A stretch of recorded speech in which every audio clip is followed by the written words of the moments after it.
কাউকে বোকা ভাবার কোনো কারণ নেই।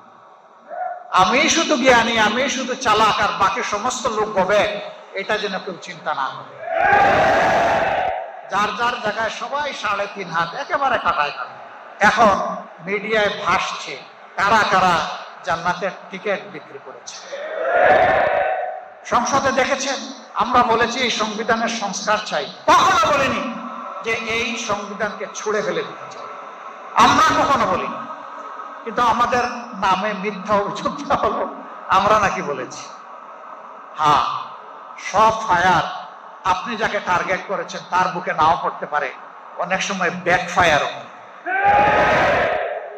এটি ব্যাক ফায়ার করেছে, করে নাই? আমি সম্মান রেখে বলতে চাই, এই সংবিধানের দোহাই দিয়ে যে অপশাসন, যে দুঃশাসন, যে ফেসিবাদ কায়েম হয়েছে, এর বিরুদ্ধে ফুঁসে উঠতে গিয়ে সর্বপ্রথম বিএনপি নেতা, সিনিয়র নেতা, তিনি ছিলেন স্থায়ী কমিটির সদস্য, সাবেক মন্ত্রী জনাব MK আনোয়ার এই কথাটা জাতীয় প্রেস ক্লাবে বলেছিলেন। তিনি বলেছিলেন এই সরকার, ফ্যাসিবাদী সরকার পরিবর্তন হলে এই সংবিধানকে আমরা ডাস্টবিনে ছুঁড়ে ফেলে দেব।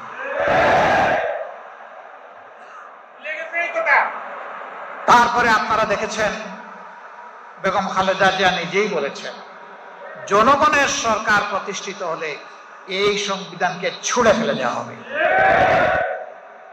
সংসদে এই কথা বলে যিনি আমাদেরকে লজ্জা দিতে চেয়েছিলেন, তিনি বুঝেন নাই জনগণ জাগ্রত এবং ব্যাকফায়ার। তিনি নিজেও কিন্তু এই কথাটা বলেছেন, আমরা তো বলিনি। এগুলা দিয়ে জনগণকে বিভ্রান্ত করা যাবে না। আমরা কথা বলি দায় এবং দরদ নিয়ে, আমরা কথা বলি দেশপ্রেম নিয়ে। আমরা দায়িত্বহীন কথা বলা পছন্দ করি না, তারপরে আমরা মানুষ। ভুল ত্রুটি আমাদের হয়ে গেলে আমরা প্রকাশ্যে ক্ষমা চাই।